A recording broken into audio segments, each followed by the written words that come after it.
Red River Valley, Minnesota. September 1872.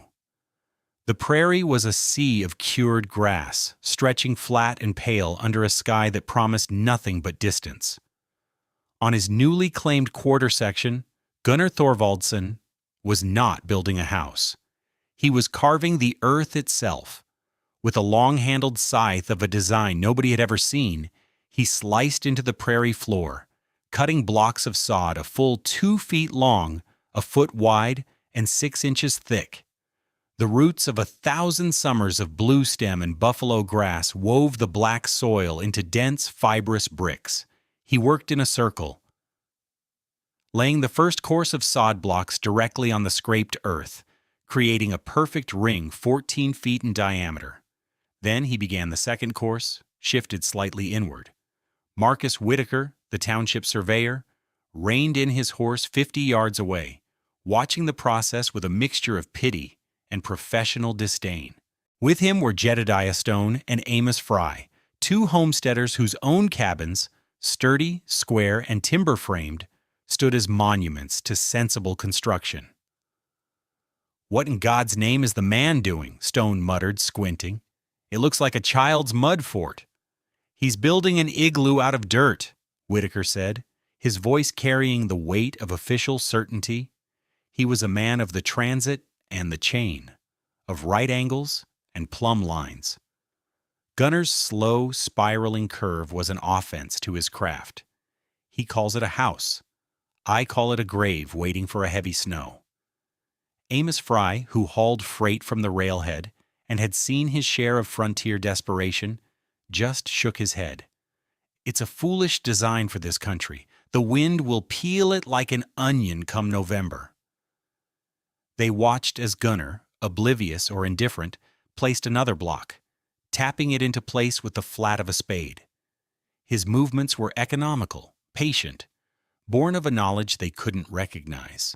To them, he was the quiet Icelander, a man from a strange, treeless island, attempting to build a home in a way that defied every piece of hard-won frontier wisdom. The word spread through the sparse settlement over the next weeks as the strange green mound grew on the prairie. Gunnar's Folly, they called it. A house for a mole, not a man.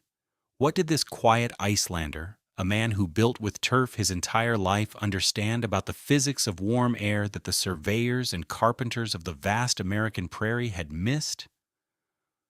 What secret was locked inside that strange curving wall of sod? Before we see how this strange dome performed in the crucible of a Minnesota winter, take a moment to subscribe to our channel. We explore the lost wisdom of pioneers and the timeless principles of survival. I promise you will learn something fundamental today about how heat truly behaves in a room, a principle that could change how you see your own home. Let us know in the comments, what's the strangest, most effective homemade solution you've ever seen for a common problem? Gunnar Thorvaldsson was not a carpenter. He had never framed a wall with milled 2x4s, never cut a bird's mouth on a rafter, never pegged a mortise and tenon joint. He was not a farmer in the way his neighbors understood the term. The rich, deep loam of the Red River Valley was a world away from the thin, volcanic soil of his homeland. He was something else entirely.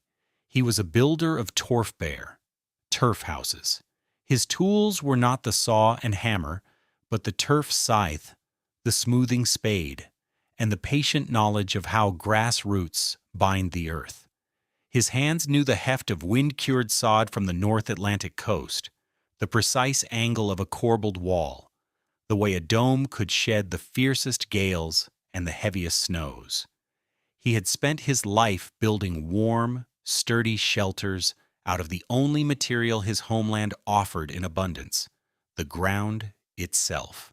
He had come to America with his wife, Solveig, and their 2 children, Leif and Astrid, drawn by the promise of land. Land they had found. But their first winter, 1871, in a hastily constructed conventional soddy, a square box with a flat, timbered roof covered in sod, had been a lesson in misery. It was a cold they had never known, a dry, invasive cold that found every crack and stole every calorie of warmth. Gunnar remembered that winter not as a season, but as a series of specific, tactile failures. He remembered how the iron door hinges, seized with frost by dawn, requiring the full force of his shoulder to break them free. He remembered the cornmeal in the sack turning hard as a stone, needing to be chipped out for their morning gruel. Most of all, he remembered the lamp flame.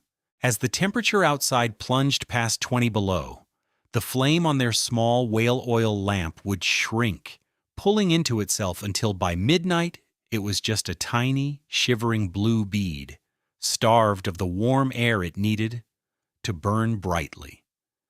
They had survived, but barely. They had huddled together under every blanket they owned, the children coughing in the frigid, stagnant air. That winter, Gunnar made a vow. He would not subject his family to another season in a box designed to fail. He would build as his ancestors had, not with the square logic of timber, but with the curved wisdom of the earth. The failure of the standard frontier cabin was not a failure of materials. It was a failure of geometry. A typical soddy or log cabin was a box, and its greatest flaw was the flat ceiling. The settlers understood insulation. They chinked logs with mud and moss, and they piled sod deep on their roofs. What they didn't understand was air. Specifically, they didn't understand convection. Inside a heated, flat-ceilinged room, a relentless cycle of misery established itself. Warm air from the stove, being less dense, would rise. It would hit the cold, flat plane of the ceiling, which was often just thin boards with a layer of sod or canvas above. The air would rapidly lose its heat to the cold surface, becoming denser and heavier. This newly chilled, heavy air would then be pushed to the walls, where it would sink, cascading down to the floor. This created a constant, imperceptible waterfall of cold air. The family living inside would feel it as a persistent, chilling draft at their feet and ankles, even when the stove was glowing red hot. Jedediah Stone's cabin was a perfect example. He could have his box stove roaring, burning through precious cordwood at an alarming rate. A thermometer hung at head height might read a balmy 50 degrees Fahrenheit. But on the floor, where his youngest child played, the temperature was barely 20 degrees. The air in the room was in constant, churning motion, a thermal engine actively manufacturing its own discomfort. The settlers' response was always the same: burn more wood. But adding more heat only accelerated the convective loop, making the drafts stronger and the temperature difference between ceiling and floor even more extreme. The problem wasn't just the cold getting in. The problem was the house actively working to distribute that cold to its occupants. It was a design that fought a losing battle against physics, and the price was paid in cords of wood, in frost-bitten toes, and in the whimpering of cold children in the dark. Gunnar's work continued through the clear, crisp days of October. The process was a slow, methodical spiral. After laying the 14-foot circular foundation, he began to corbel.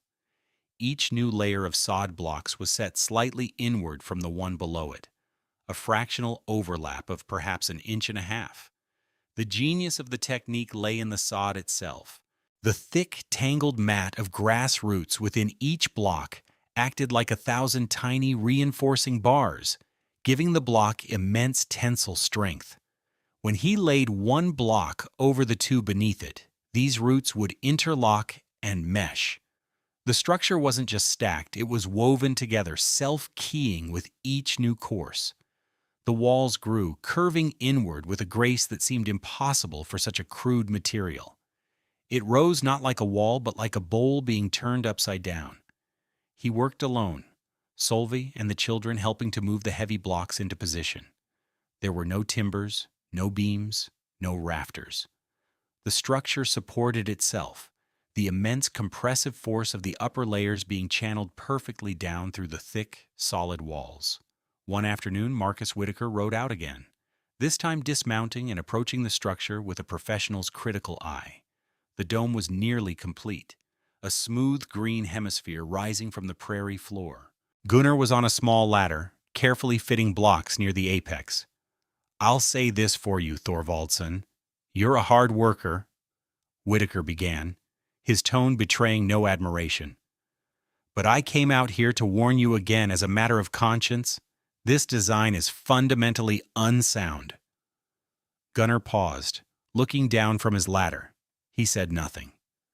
Whitaker gestured at the curving roof. "That sod weighs what? 80, 90 pounds a cubic foot? You have tons of earth suspended over your heads with nothing holding it up. It might stand now in the dry autumn. But you don't understand our snow. We get wet, heavy snow in March. It packs down, turns to ice. It can weigh 15, 20 pounds per square foot. A proper roof has rafters and a ridge pole to bear that load. This is just dirt held up by friction. That roof won't hold a Minnesota snow load, Gunnar. Come March, when that snow is wet and heavy, this whole thing is coming down on your family." He had laid out the case with the precision of a surveyor plotting a deed. It was a logical, experienced, and utterly confident prediction of catastrophe. Gunnar looked at the block in his hands, then at the surveyor. "It will hold," he said, his voice quiet but firm. Then he turned back to his work, fitting the block into place. The conversation was over.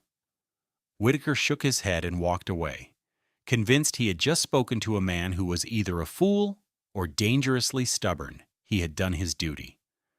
Gunnar finished the dome a week later.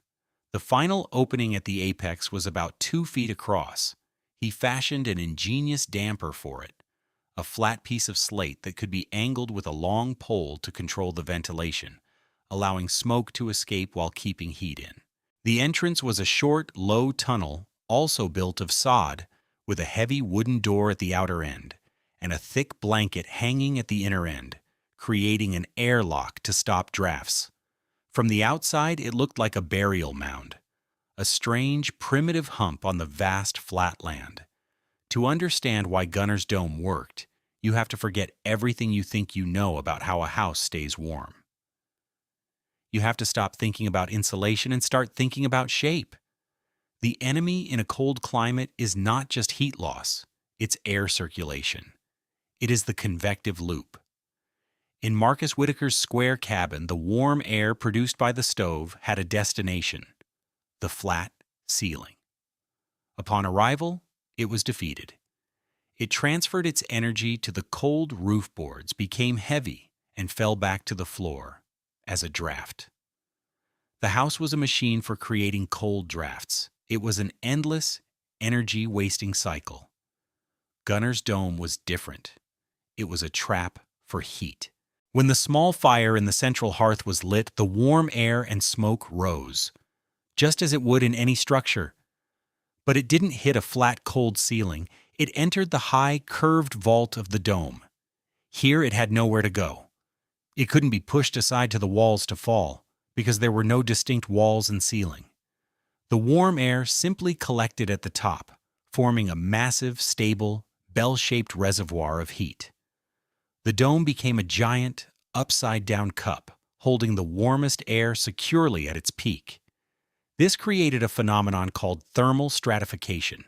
The air inside the dome organized itself into layers like oil and water. The hottest air, say 90 degrees, stayed trapped in the top few feet of the curve. Below that was a layer of pleasantly warm air, perhaps 70 degrees, where a high shelf might be. The living space, from head height down, existed in a layer of comfortable, still 60-degree air. The coldest, densest air pooled harmlessly on the floor, below the level of the sleeping platforms. There were no drafts because there was no convective loop. The air was stable, stratified, and still. The heat wasn't fighting to stay in, it was simply captured and held. The sod walls, nearly 3 feet thick at the base, were not just insulation, they were thermal mass. Over the course of a day, they would slowly absorb the excess heat from the fire and the occupants. At night, as the fire died down to coals, the walls would slowly radiate that heat back into the living space, maintaining a stable, even temperature. It was a system of profound elegance, using the very shape of the structure to defeat the physics of cold. Gunnar hadn't built a barrier against the winter. He had built a machine that harnessed its own warmth. That year, winter did not creep in. It arrived like an invading army. The first storm of the Red River blizzard sequence hit in late January. For 3 days, the wind howled out of the north, sculpting the existing snow into drifts that buried fences and crawled up the walls of the settlers' cabins. Then came a day of reprieve, a gray, silent cold before the second storm hit, dumping a foot of wet, heavy snow. Finally, a third wave of the blizzard swept across the prairie, adding another 18 inches in winds that piled the accumulation into monstrous drifts 7 feet high. For 11 days, the world vanished into a blur of white. Inside their conventional cabins, the settlers suffered. Jedediah Stone and his family spent most of their time huddled around their stove, feeding it a desperate stream of cottonwood logs. The frost on the inside of their walls grew an inch thick, sparkling in the lamplight. The children were bundled in every layer of clothing they owned. At the freight office, Amos Fry found his inkwell frozen solid on his desk, 10 feet from a pot-bellied stove that glowed a dull red. The cold was relentless, a physical presence that seeped through wood and chinking that no amount of fire seemed to defeat. Inside Gunnar Thorvaldsson's dome, life proceeded with a strange, quiet normalcy. The howling wind was a distant moan, its force flowing harmlessly over the curved roof. The weight of the snow, 30 inches of it packed and drifted, only served to increase the dome's insulation and seal any tiny gaps. The small fire in the central hearth needed only a few pieces of wood at a time to keep the interior comfortable. The air was still and quiet. Solveig had placed a wide ceramic crock on a high shelf carved into the sod wall, about 6 feet off the floor. It contained the milk from their single cow given that morning. This high shelf existed in the dome's warmest thermal layer, a pocket of stable, gentle heat. In any other cabin in the valley, that milk would have been cold within an hour, frozen solid by nightfall. But here in the dome, something remarkable happened. By the next morning, the cream had separated perfectly. It had risen to the top of the crock, thick and yellow, ready to be churned into butter. On the floor, where the air was coolest, a pail of water had a thin skim of ice. But the living space between was a zone of perfect, temperate calm. Leif and Astrid played a game with carved wooden figures on a sheepskin rug, dressed in their simple woolen shirts. There were no coats, no huddling, no shivering. Solveig kneaded dough for bread on a small wooden table, her arms bare to the elbows. The dome was not just a shelter from the storm. It was an island of domestic peace, a place where the simple processes of life, like cream rising, could continue undisturbed by the fury outside. When the 11th day dawned, it was to a world transformed. The sky was a brilliant, painful blue, and the temperature had plummeted to 30 below zero. The new snow had been packed by the wind into a solid, frozen crust, a rolling white landscape that buried everything. Marcus Whitaker needed to check a survey line on the edge of his property, which bordered Gunnar's claim. The work was brutal.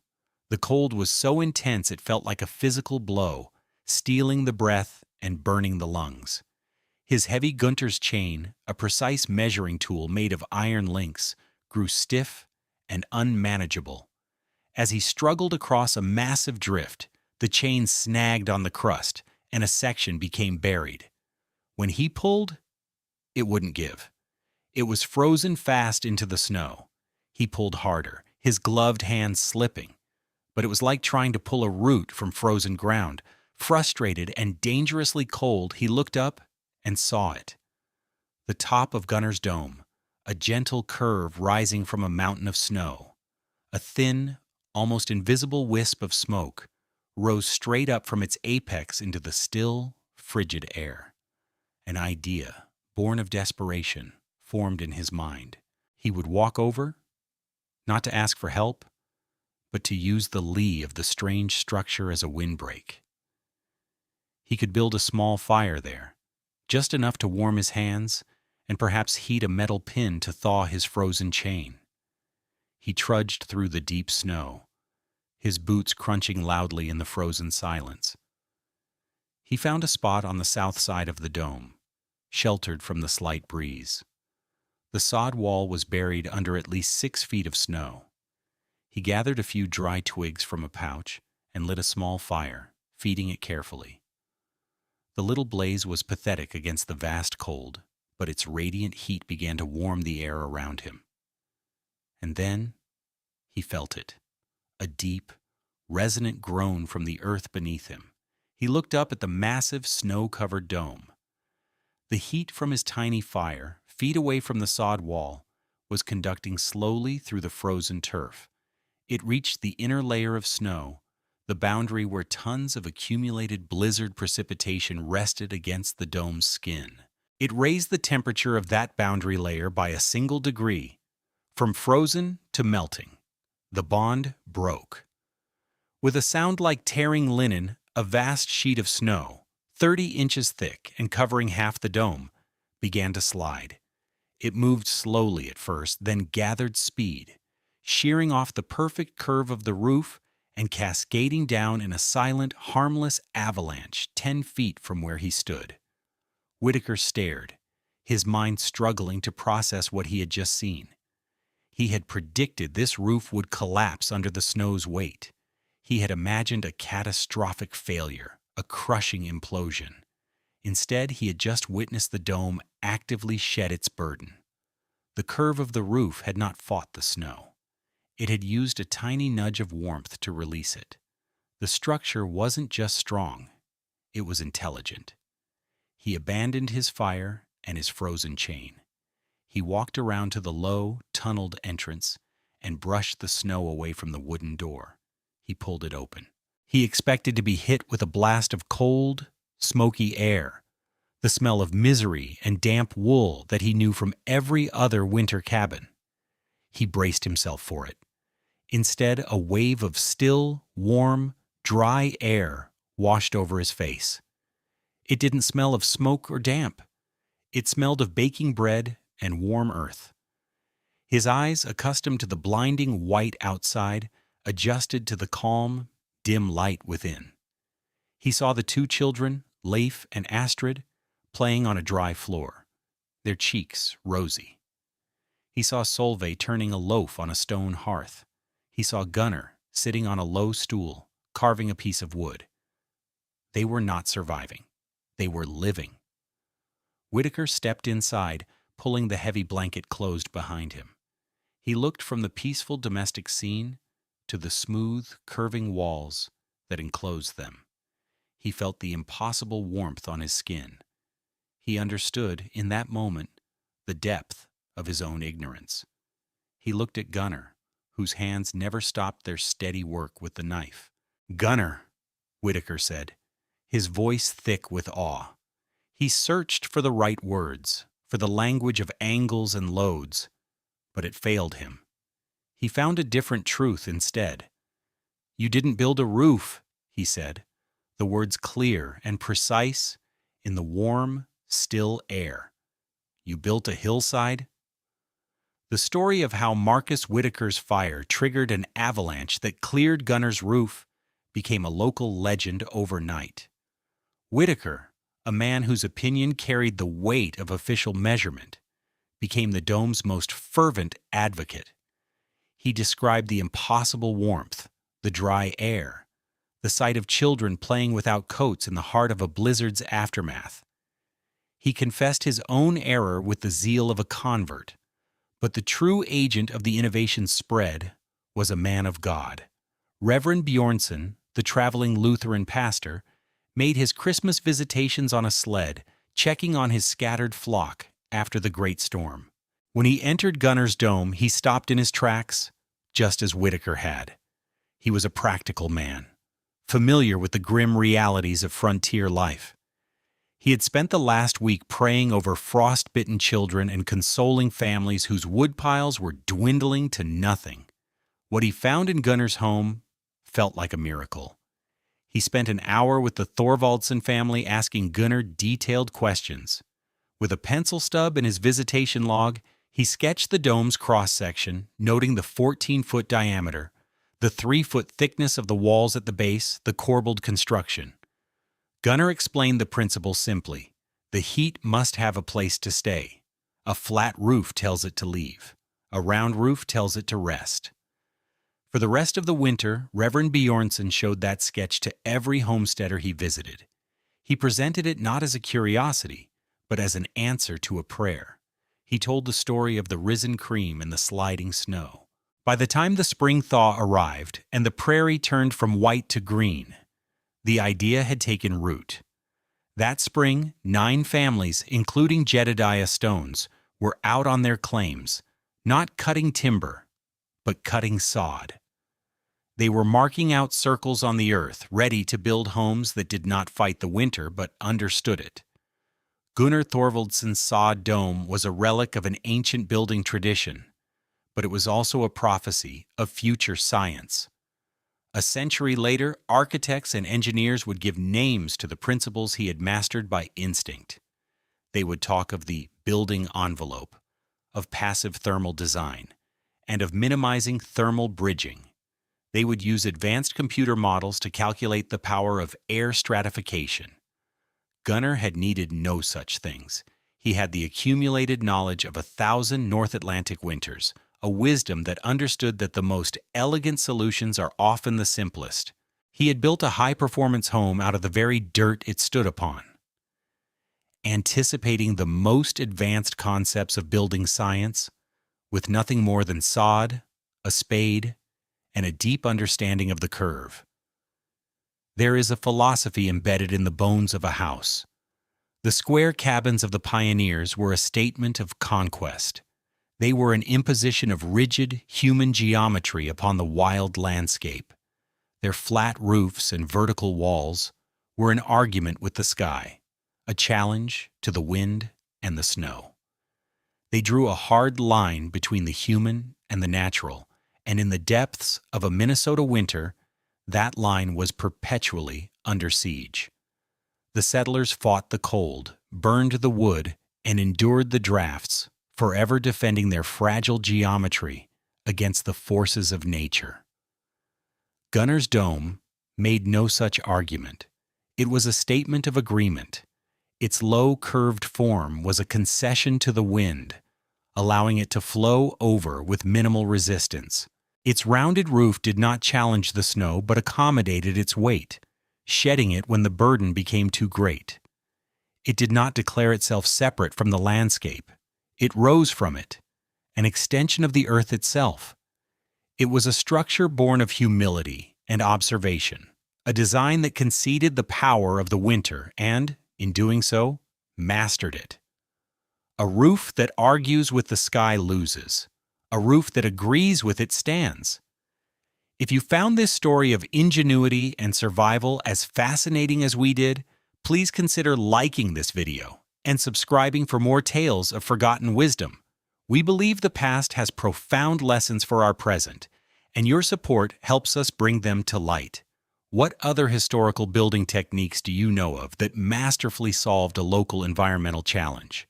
Share your knowledge in the comments below. The reconstructions and events depicted in this video are inspired by historical accounts and building practices for educational and storytelling purposes. The characters, names, and specific events are fictionalized. The building techniques are based on real historical principles. Any attempt to apply these or similar methods in a modern context should be done in accordance with current building codes, safety regulations, and with the guidance of qualified professionals. This content does not constitute professional, technical, or legal advice.